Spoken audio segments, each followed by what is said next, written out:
If you want to brand your business and reach a larger audience, then if you are used to doing TV, radio, right, some of these offline marketing where you're pushing to the masses, you might want to also consider doing YouTube ads.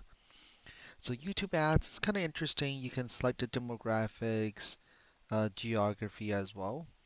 But a good thing about YouTube ads is it's literally free from a branding point of view.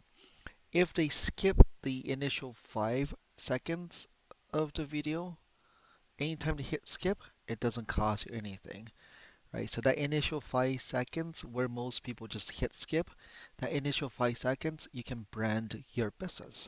So that view is literally, it's just free, free branding for you.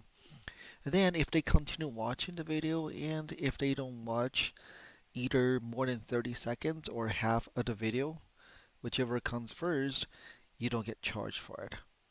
So that is like free advertising. If you want to get your name out there, if you're a funeral home or replacement window door company, and you want to get your name out there in your community, YouTube ads is a great way, right? You can select the right demographics, geography, run run YouTube ads in front of them, and literally it's pennies, right, on the dollars. So of course we want them to view the ad, the whole ad, and click on the ad and go over to your website. But the byproduct of that is if you want to get your name out there, it's literally free. It's I'm not saying billboards, offline marketing don't work. This is another way to get your name out there. Have fun with this.